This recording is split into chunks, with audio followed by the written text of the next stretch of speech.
ఎస్ఈసీగా బాధ్యతలు చేపట్టిన తొలి రోజే నీలం సాహ్ని పరిషత్ ఎన్నికల నోటిఫికేషన్ జారీ చేశారు. ఎక్కడ ఆగిందో ఎన్నికల ప్రక్రియ అక్కడి నుంచే ప్రారంభిస్తారు. 8వ తేదీన పోలింగ్ జరుపుతారు. ఎక్కడైనా రీపోలింగ్ అవసరమైతే 9వ తేదీన నిర్వహిస్తారు. 10వ తేదీన కౌంటింగ్ నిర్వహించి ఫలితాలు ప్రకటిస్తారు. ఆ తర్వాత మండల పరిషత్, జిల్లా పరిషత్ చైర్మన్ల ఎంపికను చేపడతారు.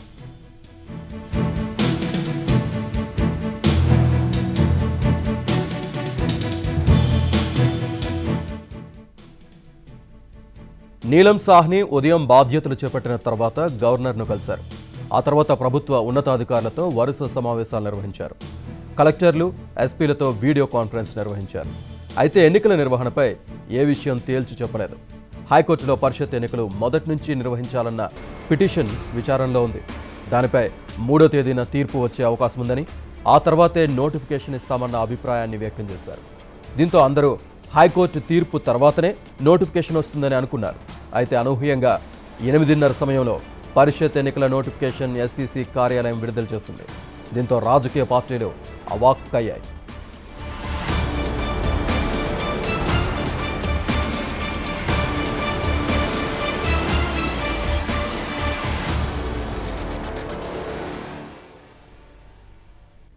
ముఖ్యమంత్రి జగన్మోహన్ రెడ్డి ఎన్నికలను 6 రోజుల్లో పూర్తి చేయాలన్న పట్టుదలతో ఉన్నారు.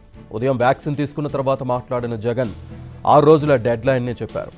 అప్పుడే బాధ్యతలు తీసుకున్న ఎస్ఈసీకి ఇది సంకేతమన్న ప్రచారం రాజకీయ పార్టీల్లో వినిపించింది. అయితే సుప్రీంకోర్టు గతంలో ఇచ్చిన ఉత్తర్వులు, హైకోర్టులో విచారణలో పిటిషన్ వంటి అంశాలను చూస్తే నోటిఫికేషన్ ఇవ్వడం ఆలస్యం అవుతుందన్న అభిప్రాయం వ్యక్తమైంది.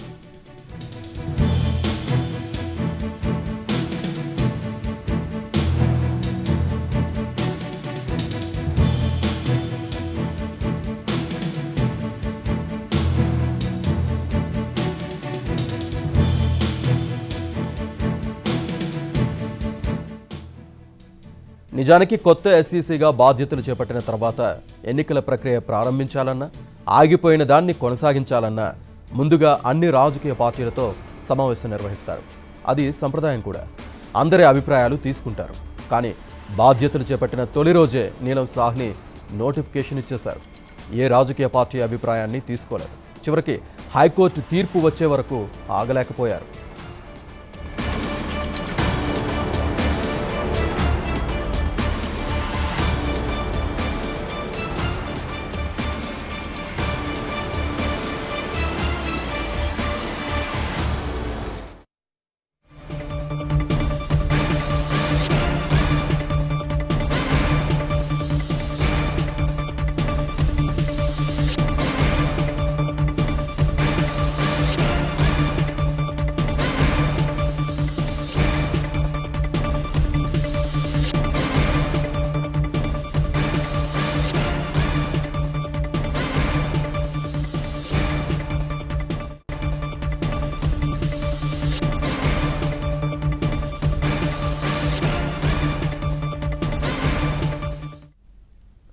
జెడ్పీటీసీ, ఎంపీటీసీ ఎన్నికల్లో పోటీ చేసే విషయమై టీడీపీలో అంతర్మదనం మొదలైంది.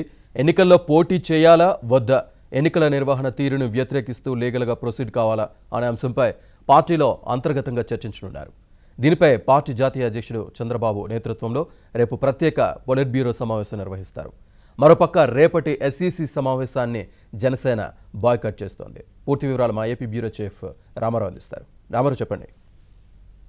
శ్రీనివాస్, జెడ్పీటీసీ, ఎంపీటీసీ ఎన్నికలకు రాష్ట్ర ప్రభుత్వం సూచన మేరకు ఈ రోజు కొద్దిసేపటి క్రితం రాష్ట్ర ఎన్నికల కమిషన్ రీనోటిఫికేషన్ ఇచ్చింది. ఈ రీనోటిఫికేషన్ ప్రకారం ఈ నెల 8వ తేదీన ఎన్నికలు నిర్వహించాలని, 10వ తేదీన కౌంటింగ్ నిర్వహించాలని నిర్ణయించారు. ఈ రోజు నోటిఫికేషన్ కూడా విడుదల చేశారు. అయితే ఈ రోజు ఉదయం తెలుగుదేశం పాలిట్ బ్యూరో సభ్యుడు వల్లరామయ్య రాష్ట్ర ఎన్నికల కమిషనర్ ని కలుసుకొని ఫ్రెష్ నోటిఫికేషన్ ఇవ్వాలి అని చెప్పి డిమాండ్ చేశారు. ఫ్రెష్ నోటిఫికేషన్ ఇవ్వాలి, ఎందుకంటే గతంలో సాధారణ స్థాయికి మించి ఏకగ్రీవాలు జరిగాయి, అందువల్ల ఫ్రెష్ నోటిఫికేషన్ ఇవ్వాలి అని చెప్పి ఆయన డిమాండ్ చేయటమే కాకుండా లేఖ కూడా రాష్ట్ర ఎన్నికల కమిషన్ కు అందించారు. ఇప్పటికే జనసేన కూడా రాష్ట్ర హైకోర్టులో ఫ్రెష్ నోటిఫికేషన్ జారీ చేయాలి ఎంపీటీసీ, జెడ్పీటీసీ ఎన్నికలకు అని చెప్పి హైకోర్టులో పిటిషన్ కూడా వేసింది. అయితే వీటన్నిటినీ కూడా పక్కన పెట్టి సాయంత్రానికి రాష్ట్ర ఎన్నికల కమిషన్ నోటిఫికేషన్ ఇవ్వడంపై తెలుగుదేశం పార్టీ ఆగ్రహంగా ఉంది. దీనిపై రేపు పాలిట్ బ్యూరో సమావేశం ఏర్పాటు చేసి చర్చించాలి అని చెప్పి తెలుగుదేశం నిర్ణయించింది. ఎన్నికలను బహిష్కరించడమా లేక న్యాయపరంగా ముందుకు వెళ్ళటం అనే అంశంపై నాయకుల అభిప్రాయాలను తీసుకున్న తర్వాత తెలుగుదేశం ఒక నిర్ణయానికి వచ్చే అవకాశం ఉంది.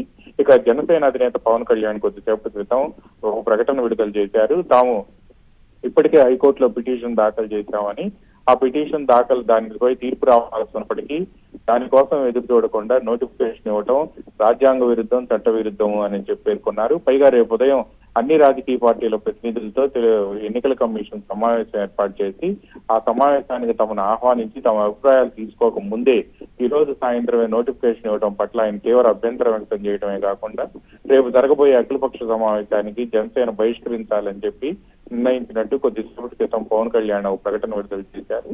అందువల్ల రేపు ఉదయం జరగబోయే సమావేశానికి జనసేన ప్రతినిధులు ఎవరు హాజరు కారు అని కూడా ఆయన స్పష్టం చేశారు.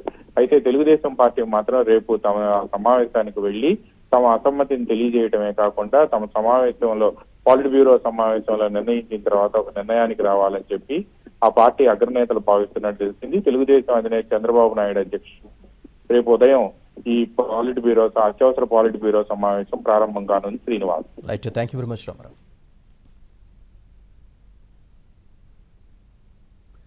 కృష్ణా జిల్లా మోపిదేవి MLS పాయింట్లో మహిళా డీలర్పై చేసుకున్నాడు కంప్యూటర్ ఆపరేటర్. గర్భిణి అని కూడా చూడకుండా దాడి చేశాడు. పోస్ట్ మిషన్ పగలగొట్టు బూతులు తిట్టాడు. ఇదేంటని అడిగిన ఆమెను తీవ్ర పదజాలంతో దూషించాడు కంప్యూటర్ ఆపరేటర్. గత నెలలో 2.5 క్వింటాల కందిపప్పు ఇవ్వగా 5 క్వింటాళ్లు పోస్ట్ చేసి దానికి తగ్గట్టు బిల్లు ఇవ్వాలని ఆపరేటర్ అడగడంతో అందుకు డీలర్ నిరాకరించింది. దీంతో ఆమెపై దాడి చేశాడు కంప్యూటర్ ఆపరేటర్. దాడిని ఖండించిన రేషన్ డీలర్ల సంఘం నేతలు అతడిపై చర్యలు తీసుకోవాలని డిమాండ్ చేశారు. లేదంటే నిరసనలకు దిగుతామని హెచ్చరిస్తున్నారు.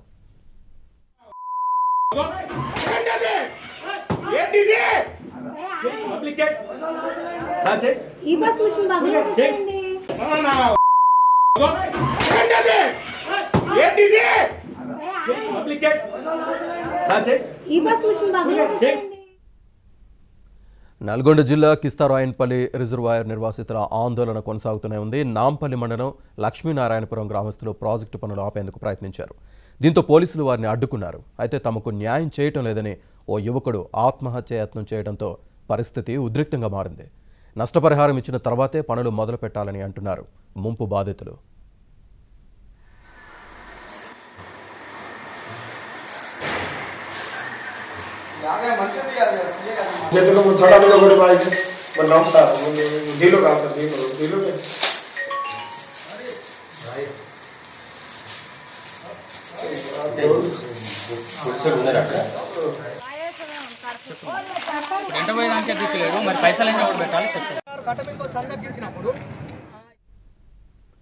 మహబూబాబాద్ జిల్లా తొర్రూరులో అమానవీయ ఘటన చోటు చేసుకుంది. మామిడికాయల దొంగతనానికి వచ్చారని 2 మైనర్ బాలులను చేతులు కట్టేసి చితక్కొట్టారు. చిత్రహింసలు పెట్టారు. అంతేకాదు నోటిలో పేడ కుక్కి మరీ ఆ మామిడి చెట్ల యజమాని బాలును కొట్టాడు. ఈ దాడిలో బాలు హర్షిత్, సోహెల్కు గాయాలయ్యాయి. ఈ దాడిపై బాధిత కుటుంబ సభ్యులు మండిపడ్డారు. యజమానిపై కఠిన చర్యలు తీసుకోవాలని డిమాండ్ చేశారు.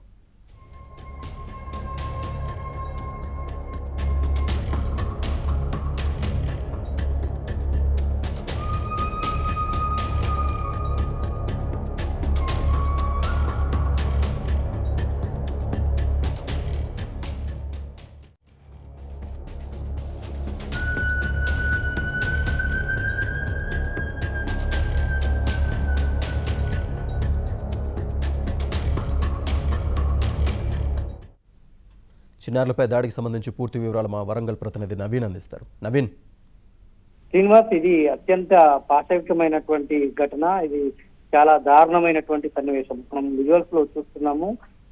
మామిడికాయల దొంగతనానికి వచ్చారనేటువంటి ఒక నెపంతో చిన్నారులకు అక్కడ ఉన్నటువంటి ఎద్దులను కట్టేసేటువంటి పగ్గాలతో చేతులను కట్టేసి కర్రలతో కొడుతూ ఇష్టం వచ్చినట్టు చిత్రహింసలకు గురి చేశారు. అంతటితో ఆగకుండా నోట్లో పేడ కూడా కుక్కినటువంటి పరిస్థితి. నోట్లో పేడ కుక్కి మరి నోట్లో తినాలి, పేడ తినాలి, ఎద్దులు వేసినటువంటి పేడను తినాలని ఇష్టం వచ్చినటువంటి పైశాచికత్వాన్ని ప్రదర్శించారు. ఈ ఘటన తొర్రూరు సమీపంలోని కంటైపాలెం తొర్రూరు మధ్యన ఉంటుంది. మామిడి తోటలో జరిగింది. తొర్రూరు బేడ బుడగ జంగాల కాలనీకి చెందినటువంటి మనం విజువల్స్ లో చూస్తున్నాం. 2 చిన్నారులు తమ కుక్క పిల్ల, తమ పెంపుడు కుక్క అటువైపుగా వెళ్ళిందనేసి ఆ కుక్కను తెచ్చుకోవడానికి వాళ్ళు ఆ తోటలోకి వెళ్లాల్సి వచ్చింది. అయితే వీళ్ళు మామిడికాయల దొంగతనానికి వచ్చారని భావించి అక్కడ ఉన్నటువంటి ఇద్దరు వ్యక్తులు కూడా మనం విజువల్స్ లో చూస్తున్నాము. అదే అక్కడ సమీప గ్రామానికి బొత్తల తండాకు చెందినటువంటి బానోతు యాకూబు, బానోతు రాములు అనేటువంటి ఇద్దరు ఇష్టం వచ్చినట్టు మరో వ్యక్తి దృశ్యాల్లో ఉన్నారు. మొత్తం నలుగురు ఉన్నారు ఇక్కడ. ఇద్దరు మాత్రం వీడియో తీస్తూ ఈ పైశాచికత్వాన్ని అంతా వీడియో తీస్తూ దాన్ని వాట్సాప్ గ్రూపులలో వేసి ఈ తోటలోకి ఎవరైనా వస్తే ఇలాగే ఉంటుంది పరిస్థితి అనేసి వాట్సాప్ గ్రూప్ లో షేర్ చేయడం జరిగింది. ఈ అమానుషం అంతా వైరల్ కావడంతో వెలుగులోకి రావడంతో తల్లిదండ్రులు వీళ్ళంతా కూడా పోలీసులకు ఫిర్యాదు చేయడం జరిగింది. వెంటనే ఈ ఘటన పైన స్పందించినటువంటి పోలీసులు ఈ ఇద్దరు వ్యక్తుల మీద పలు సెక్షన్ల కింద కేసులు నమోదు చేశారు. వీరిని కఠినంగా శిక్షించాలన్నటువంటి డిమాండ్ అయితే సర్వత్రా వ్యక్తం అవుతుంది. Right, thank you very much Naveen. Mahabubabad జిల్లా తొర్రూరులో అమానవీయ ఘటన చోటు చేసుకుంది. మామిడికాయల దొంగతనానికి వచ్చారని ఇద్దరు మైనర్ బాలులను చేతులు కట్టేసి చిత్తకొట్టారు, చిత్రహింసలు పెట్టారు. అంతేకాదు నోటిలో పేడ కుక్కి మరీ ఆ మామిడి చెట్ల యజమాని బాలుడిని కొట్టారు. ఈ దాడిలో బాలుడు హర్షిత్, సోహెల్కు గాయాలయ్యాయి. ఈ దాడిపై బాధిత కుటుంబ సభ్యులు మండిపడ్డారు. యజమానిపై కఠిన చర్యలు తీసుకోవాలని డిమాండ్ చేశారు.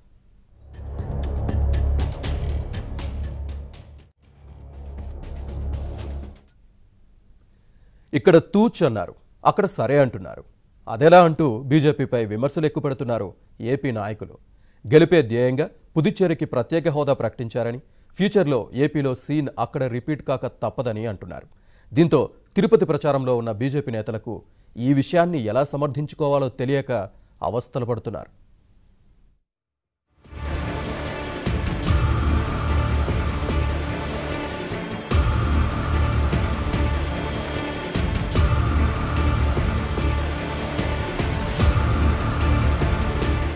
తిరుపతి లోక్సభ ఎన్నికల్లో పోటీ చేస్తున్న బీజేపీకి ప్రత్యేక హోదా చిక్కులు తెచ్చిపెడుతుంది. తిరుపతిలోనే నరేంద్ర మోదీ 2014లో రాష్ట్రానికి ప్రత్యేక హోదా ఇస్తానని ప్రకటించారు. ఢిల్లీ కంటే పెద్ద రాజధానిని నిర్మిస్తామని కూడా ప్రకటించారు. కానీ ఏదీ అమలు చేయలేదు. దీంతో 2019 ఎన్నికల్లో బీజేపీకి నోటా కంటే తక్కువ ఓట్లు వచ్చాయి. హోదా ముగిసిన అధ్యాయమని చెబుతూ తిరుపతిలో ఆర్ఎస్ఎస్ కార్యకర్తలను మకాం వేయించి మరీ ప్రచారం చేస్తున్న బీజేపీకి ఇప్పుడు పెద్ద చిక్కు వచ్చి పడింది. పుదుచ్చేరి ఎన్నికల్లో అక్కడి ఓటర్లను ఆకర్షించేందుకు మేనిఫెస్టోలో 34వ పేజీలో ప్రత్యేక హోదా ఇస్తామని ప్రకటించారు. దీంతో ఇతర పార్టీలన్నీ బీజేపీపై విమర్శలు ప్రారంభించాయి.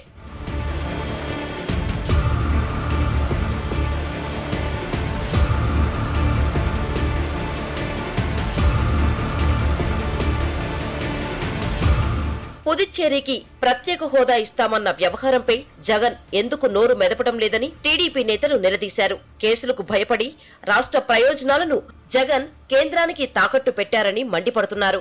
బీజేపీ నేతలు కొంతమంది బుకాయించాలని చూసినప్పటికీ సోషల్ మీడియాలో పుదుచ్చేరి బీజేపీ మేనిఫెస్టో వైరల్ అయింది. అందులో ప్రత్యేక హోదా అంశాన్ని పెద్ద ఎత్తున సోషల్ మీడియాలో నెటిజన్లు ప్రచారం చేస్తున్నారు. తిరుపతి ఉప ఎన్నికల ప్రచారం సమయంలోనే పుదుచ్చేరికి ప్రత్యేక హోదా ఇస్తామని మేనిఫెస్టోలో బీజేపీ పెట్టడం వైసీపీకి కూడా ఇబ్బందికరంగా మారింది. దీనిపై ప్రశ్నించలేని దశకు వైసీపీ చేరిందని నెటిజన్లు విమర్శిస్తున్నారు. ముఖ్యంగా అర్బన్, సెమీ అర్బన్ ప్రాంతాల్లో ఓటర్లలో ఈ అంశం ఆలోచన సరళిలో మార్పు తీసుకువస్తుందన్న అభిప్రాయం వినిపిస్తుంది.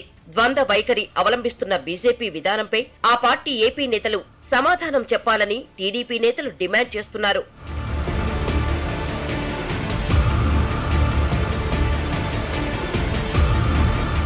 ప్రత్యేక హోదాపై వైసీపీ నేతలు కూడా గలం విప్పక తప్పని పరిస్థితి ఏర్పడింది. అయితే ఇప్పటికే మౌనాన్ని ఆశ్రయిస్తున్నారు. సినీ చరిష్మా ఉన్న పవన్ కళ్యాణ్ ద్వారా తిరుపతి, శ్రీకాళహస్తిలోని బలిజ ఓటర్ల ద్వారా ఓట్లు వేయించుకోవాలన్న ఎత్తుగడలో ఉన్న బీజేపీకి పుదుచ్చేరి ప్రత్యేక హోదా ముందర కాళ్లకు బంధం వేసింది. పవన్ కళ్యాణ్ కు కూడా ఇది ఇబ్బందికరంగా మారింది. పవన్ కూడా స్పందించాల్సి ఉందన్న డిమాండ్లు వినిపిస్తున్నాయి.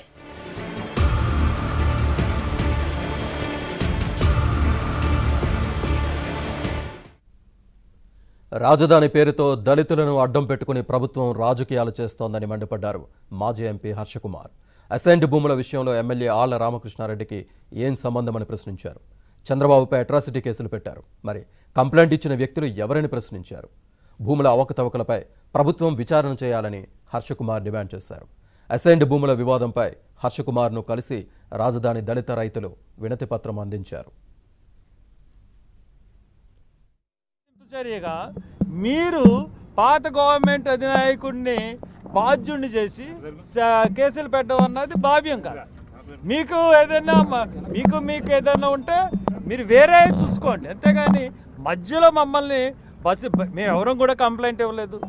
మాకు అన్యాయం జరిగిందని రాజధానిలో ఉన్నటువంటి దళిత రైతులు ఎవరు కూడా కంప్లైంట్ ఇవ్వలేదు. ఎవరో ఒక అతను జాన్సన్ అన్న అతను ఒక ఆర్టీఐ అప్లికేషన్ పెడితే అతన్ని నిన్న సిఐడి విచారించింది. అతను రాజధాని దళిత రైతు కాదు, కానీ అతన్ని విచారించింది. రాజధాని దళిత రైతులను విచారించినప్పుడు మేము ఎవరం కూడా సాటిస్ఫాక్షన్గా లేమని మేము ఎవరికి చెప్పలేదు. మాకు కావాల్సింది ఇక్కడ రాజధాని వచ్చిన తర్వాత మా ఫైట్ గురించి మేము పోరాటం చేస్తాం. మాకు జనరల్గా ఏదైతే ఉందో జనరల్ రైతులకు ఏదైతే ఇస్తున్నారో ఆ హక్కులు కల్పించండి అని వీళ్ళు అడుగుతా ఉన్నారు. తెలంగాణ ముఖ్యమంత్రి కేసీఆర్ను జైలుకు పంపడం ఖాయమని నిజామాబాద్ ఎంపీ ధర్మపురి అరవింద్ హెచ్చరించారు. దేశం వదిలి వెళ్లినప్పటికీ పట్టుకుని తీసుకొచ్చి జైల్లో వేస్తామన్నారు.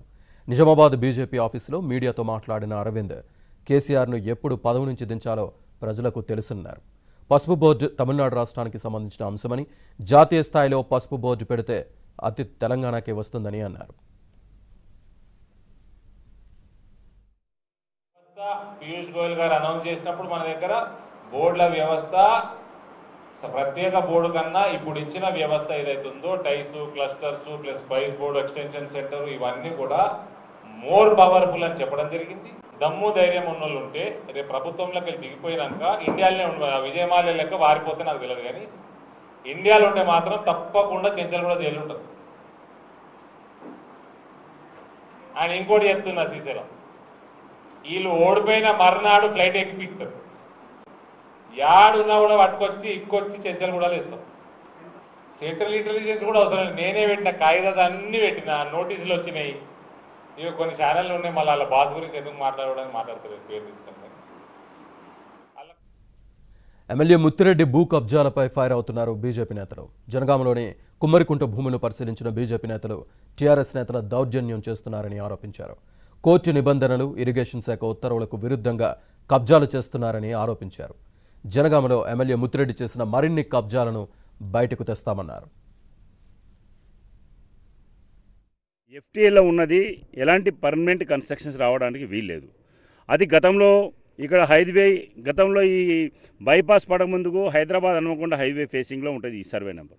అయితే ఈ సర్వే నెంబర్ హైవే ఫేసింగ్లో ఈయన క్యాంప్ ఆఫీస్ కట్టాలని గతంలో కుట్ర పడినప్పుడు అప్పుడు దేవసేన గారు ససేమిరా అన్నారు, ఇది ఎఫ్టీఏలో ఉన్నది, మీకు అలాట్మెంట్ చేసే అధికారం లేదు అన్నప్పుడు వీళ్ళిద్దరికి మధ్య ఘర్షణ స్టార్ట్ అయింది.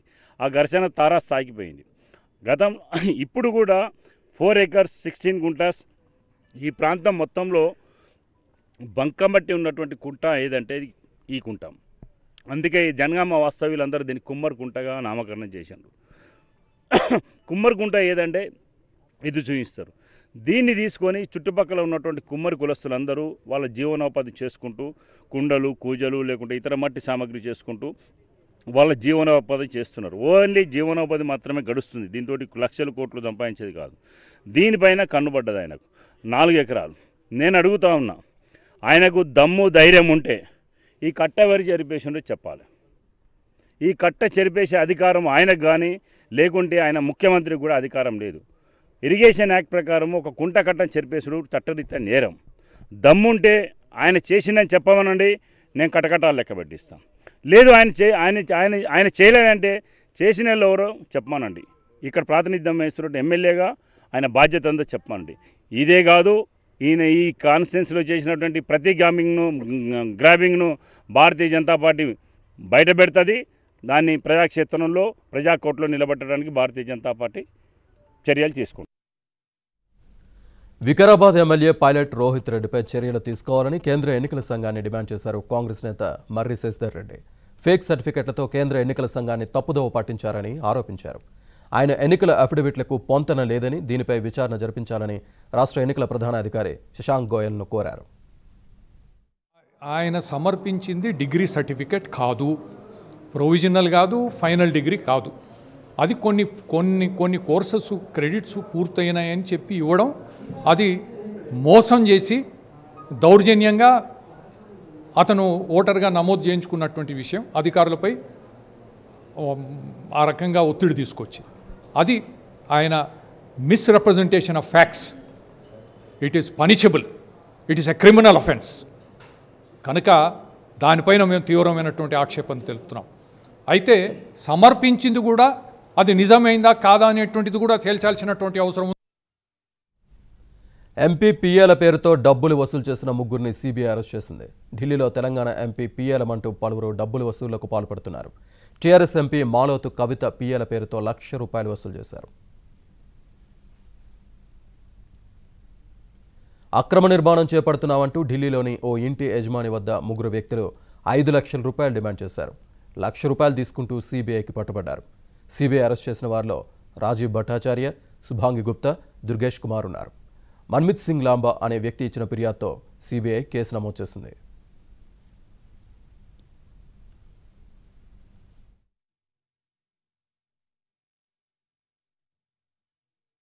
కాల్స్ వస్తూ ఉన్నాయి. ఢిల్లీలో నా పేరు చెప్పుకొని నాకు ముగ్గురు పిఏలు అని చెప్పేసి చెప్పుకొని వాళ్ళు ఏదో వాళ్ళని అరెస్ట్ డబ్బులు పట్టుకున్నారు, ఏదో పోలీసులు పట్టుకున్నారని ఏదో వస్తూ ఉంది, టీవీలో వస్తుందని వాళ్ళు ఫోన్ చేస్తూ ఉన్నారు అందరూ.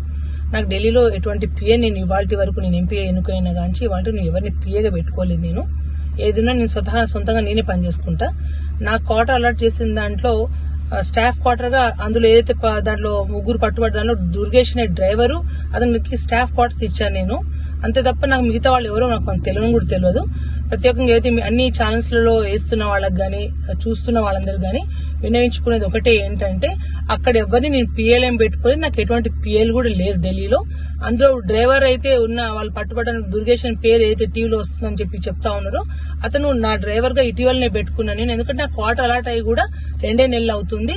అందులో స్టాఫ్ క్వార్టర్ గా డ్రైవర్ కి ఇవ్వడం జరిగింది. నేను ఇప్పుడు కొండగట్టు ఆంజనేయ స్వామి దర్శనం చేసుకుని కరీంనగర్ దాటి ఇప్పుడు హైదరాబాద్కి వెళ్తా ఉన్నా. మీలాగే నాకు టీవీలో చూసి వీళ్ళు ఫోన్ చేస్తా ఉన్నారు. ఏదున్నా వాళ్ళు ఎవరిని పట్టుకున్నా ఏది చేసినా వాళ్ళు ఎటువంటి యాక్షన్స్ తీసుకున్నా ఎటువంటి ఇబ్బంది లేదు. ఎందుకంటే నేను ఇక్కడ నియోజకవర్గంలోనే ఉన్నాను. అక్కడ డ్రైవర్ పిఏగా చెప్పుకున్న వాళ్ళు ఎవరైతే ఉన్నారో వాళ్ళ మీద పూర్తి స్థాయి చట్టరీత్యంగా ఎటువంటి నిర్ణయం తీసుకుని ఎటువంటి శిక్ష చేసినా ఇబ్బంది లేదని చెప్పేసి ప్రత్యేకంగా కోరుతా ఉన్నాను. తెలుగు రాష్ట్రాల్లో ఎన్ఐఏ సోదాలు పూర్తి చేసింది. మొత్తం 6గురిని అదుపులోకి తీసుకుంది. వారి నుంచి 40 సెల్ ఫోన్లు, సిమ్ కార్డులు, హార్డ్ డిస్కులతో పాటు మావోలకు సంబంధించిన సాహిత్య పుస్తకాలను స్వాధీనం చేసుకున్నారు.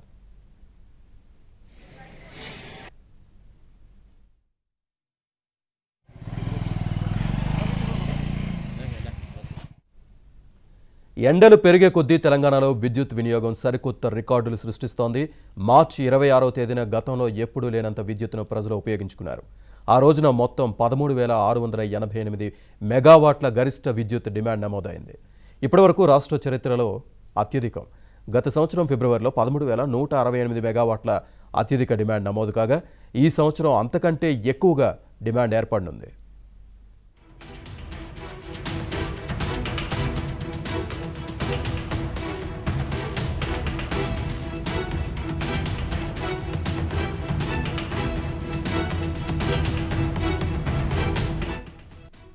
ఒక్క గ్రేటర్ పరిధిలోనే 1000 మెగావాట్లకు పైగా విద్యుత్ డిమాండ్ పెరిగింది.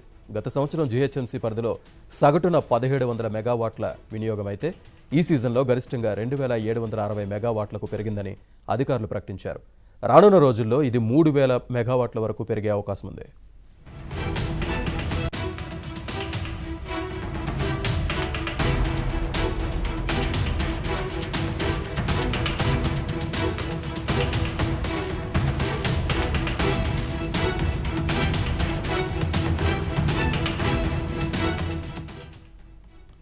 వేసవి కాలాన్ని దృష్టిలో ఉంచుకుని విద్యుత్ సరఫరాలో ఎలాంటి ఒడిదుడుకులు రాకుండా విద్యుత్ సంస్థలు ఐటీ విభాగం ఎప్పుడూ నిఘా వేసి ఉంచుతుంది.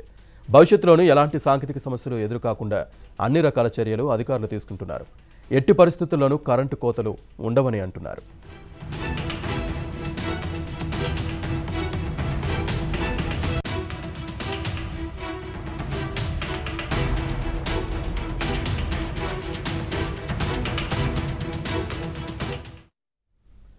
గుంటూరు జిల్లా భట్టిప్రోలు మండలంలో వారం రోజుల పాటు ఆంక్షలు విధించారు. కరోనా కేసులు రోజురోజుకు పెరుగుతూ ఉండడంతో ఈ నిర్ణయం తీసుకున్నారు. ఉదయం 6 గంటల నుంచి 11 గంటల వరకు మాత్రమే నిత్యావసర వస్తువులు కొనుగోలు చేసేందుకు షాపులు ఉంటాయని ఎంఆర్ఓ శ్రవణ్ కుమార్ తెలిపారు.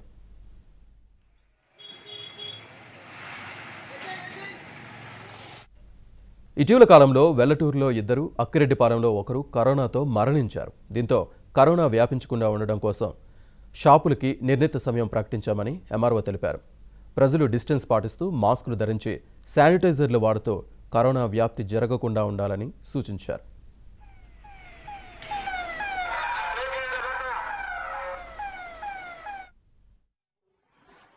పెద్దపులివరు ఇతర మేజర్ పంచాయతీలలో కోవిడ్ చాలా స్పీడ్గా స్ప్రెడ్ అవుతోంది.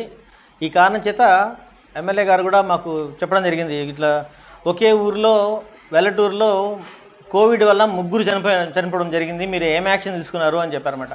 ఆల్ షాప్స్ అన్ని దుకాణాలు మాత్రం బంద్ చేయాలి. ఇప్పుడు మార్నింగ్ ఎన్ని గంటలకు తెరుస్తారో వాళ్ళ ఇష్టం, అది మధ్యాహ్నం 11 గంటల వరకు పెట్టండి, 11 నుంచి బంద్ చేసేసేయండి.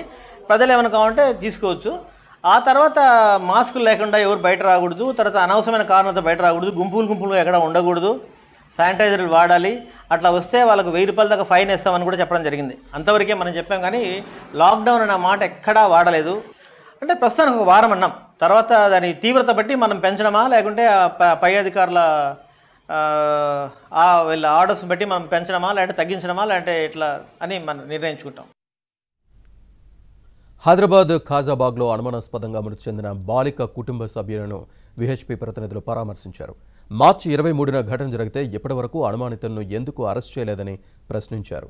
విహెచ్పి రాష్ట్ర అధ్యక్షుడు రామరాజు ఎంఐఎం నాయకుల ఒత్తిడితోనే అరెస్ట్ చేయలేదా అని నిలదీశారు. నిందితులను శిక్షించి బాధిత కుటుంబానికి న్యాయం జరిగే వరకు విహెచ్పి పోరాటం చేస్తుందన్నారు.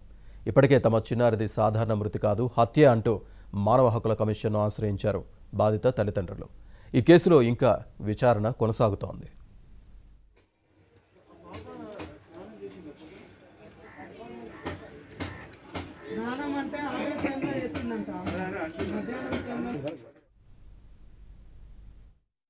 వాళ్ళది కేసు బుక్ కాలేదు, వాడు ఇంకా నిర్భయంగా తిరుగుతూనే ఉన్నాడు. అట్లాంటి వాడిని ముందు లోపలేయాలి, ఎన్కౌంటర్ చేయాలి. నిజంగా చెప్పాలంటే వాళ్ళకి భయం ఉండాలంటే. ప్రభుత్వానికి కూడా అలవాటు అయిపోయింది, ఈ మైనారిటీస్ ఎవరైతే చేస్తున్నారో వాళ్ళని సంరక్షించడము. ఎవరైతే చనిపోయినరో ఆ హిందువులే మాగ్యం చనిపోతున్నారు, హిందువుల మీదనే జరుగుతున్నది. తర్వాత ఆఖరికి వీళ్ళు తేల్చేది ఏంటంటే వాడు మతి స్థిమితం లేకుండే కాబట్టి చేసిండు సార్. గుళ్ళ మీద అయినదే, అమ్మాయిల మీద అదే, ఏది చేసినా కానీ మతి స్థిమితం లేని ఈరోజు అడుగుతున్న ప్రభుత్వాన్ని, ఈ మతి స్థిమితం లేని ఏ వర్గం అవుతుందో వాళ్ళు ఈ విధంగా ప్రవర్తించడానికి అసలు ఏంటి కారణం ఏంటి కనుక్కున్నారా? న్యాయం చేయాలంటూ ప్రియుడి ఇంటి దగ్గర ధర్నాకు దిగింది ఓ యువతి. శ్రీకాకుళం జిల్లా సంతకవిటి మండలం మందరాడుకు చెందిన నారాయణ శెట్టి వినోద్ కుమార్ హైదరాబాద్లో సాఫ్ట్వేర్ ఇంజనీర్గా పనిచేస్తున్నాడు. అదే గ్రామానికి చెందిన సుభాషిణి అనే యువతిని 10th క్లాస్లో ఉన్నప్పటి నుంచి ఇష్టపడ్డాడు. పెళ్లి చేసుకుంటానని నమ్మించాడని, ఈ మధ్య ఉద్యోగం రావడంతో ముఖం చాటేశాడంటూ యువతి ఆవేదన వ్యక్తం చేస్తోంది. కొన్నేళ్లుగా సహజీవనం చేసిన మోసం చేశాడంటూ ఆందోళనకు దిగింది. అబ్బాయిది కూడా మందరాడే, మాది మాలా కులం అని చెప్పేసి నన్ను పెళ్లి చేసుకుని ఇంట్లో నుంచి నడపట్టుకుని గెంటేశాడు. ఎక్కడికి వెళ్ళా నాకు న్యాయం జరగట్లేదు. ఊరిలోని సపోర్ట్ ఉంది, అంతా ఆడు ఎక్కడికి వెళ్ళి ఆడికి సపోర్ట్ ఉంది. నాకు న్యాయం కావాలని నేను అడుగుతున్నాను. అబ్బాయిని పెళ్లి చేసుకున్నట్టే చేయండి, నాకు న్యాయం కోసం నేను పోరాడుతాను, ఎంత దూరమైనా నేను నడుస్తాను. నాకు న్యాయం కావాలని నేను కోరుతున్నాను, ప్రాధాన్యం పడతాను. నాకు నాన్న లేరు, అమ్మ ఉంది, కష్టజీవి, తను నాకు పోషిస్తుంది, కష్టపడి నాకు పోషిస్తుంది. నాకు ఎలాగైనా న్యాయం కోసం నేను పోరాడుతాను, ఎంత దూరమైనా నేను వస్తాను. ఇవి ఈ బులెటిన్ విశేషాలు. చూస్తూనే ఉండండి ABN ఆంధ్రజ్యోతి.